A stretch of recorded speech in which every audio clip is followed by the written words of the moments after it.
With reaction from the American Center for Law and Justice, Jay Sekulow, editor-in-chief of Life Zet, nationally syndicated radio host, Fox News contributor Laura Ingraham. All right, Jay, legal side, is all of this legal?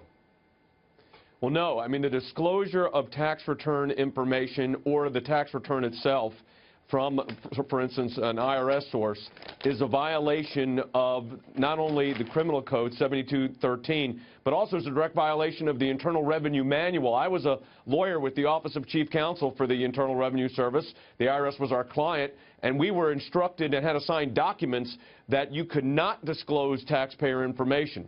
So the release of taxpayer information here, Donald Trump's taxpayer information, if it came from the IRS or somebody that was formerly with the IRS, well, that is a felony. Well, I guess it could have come from a bank, but wouldn't that be illegal, too, if somebody's releasing somebody's taxes? So, sure, if they got it from a source and then released it knowing that, that would be a violation as well. And would it be a violation by NBC, or would it be a violation of the person that leaked it?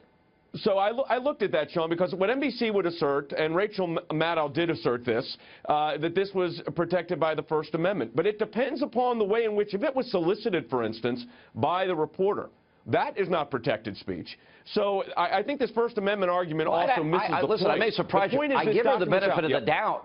I'll give her the benefit of the doubt that she has a right to report it. And where absolutely. Laura's rolling her eyes, and when Laura rolls her eyes, that's bad for me. Go ahead. Sean, first of all, if Donald Trump paid what was the equivalent, I guess, of about 25% in federal taxes, federal income taxes, I think he needs a better tax attorney. I mean, why is that?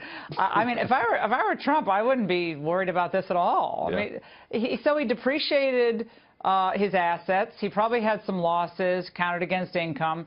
This is all done according to the tax law. Big deal. But Jay's right. There's a federal criminal violation here. Clearly, if this was done by the IRS, clearly if this was done by some tax preparer or legal entity that helped Trump with his taxes.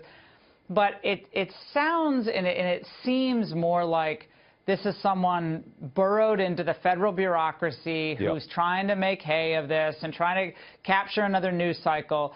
But I don't think it looks bad for Trump at all. What's the story? I don't think it's a big deal of this. Like 25% in federal taxes? That's a lot. Yeah, Jay? The story here is not that Donald Trump paid a lot of taxes, which he did.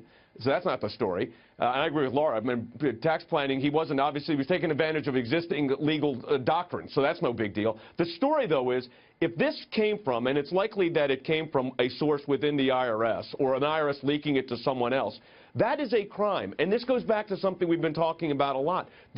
Inside these agencies are these individuals that are so opposed to anything this president does that they would go to this extent to violate the law. And should we be shocked? I mean, I handled the cases where the IRS targeted conservative organizations, and I always said that it wasn't just Lois Lerner. Yeah. All right, the Obamas paid a 19% effective tax rate in 2015. You know, not 17 years, you know, not 10 to 11 years ago. But here's my point. There's a bigger issue here because it's almost weekly now that the deep state, Obama holdovers, they're out there sabotaging. And what it's doing is, like, we'll have Sarah Carter on later tonight, Laura Ingraham. Sarah Carter said that there was a FISA warrant in October. It wasn't against Trump. That when there was any issues that were raised about Trump, they were debunked. But night after night since November 8th, this false narrative keeps getting reported. And this is what they'd have you believe at NBC tonight. That Donald Trump sold the house to a Russian oligarch in 2005. He made a big profit. They knew in Russia that he'd be president in 2016. He'd be elected. And that somehow that he was buying influence way back then just in case he became president. There's something really twisted and sick that they call themselves a news organization here. Yeah, the amazing thing, Sean and Jay, is that these are the same folks who are always rushing to conclude that conservatives and conservative activists are conspiracy theorists and total nutbags. But I would argue that they're the real fanatics. The American people have moved on from all of these fake controversies. They're trying to figure out, okay, am I going to get the health care that I can afford? Will the country start working again? Will the government start governing again? And meanwhile, the Democrats are always on yesterday's storyline that's invariably concocted, invariably picked up from dribs and drabs of George Soros-funded media organizations that pose as media organizations. But there's no there. And yet they have to keep beating the drum. Otherwise, what do? They talk about how great, our foreign policy was under Obama, or how Hillary had all the answers. I mean, we know Russia got more powerful over the last 8 years of Barack Obama. We know Russia got uranium interests in the United States. We know the reset didn't work. We know that Hillary's brother was involved in all those weird hazelnut deals in the former Soviet republic. So all this stuff was happening. They have no argument, so they have to go back to this nonsense.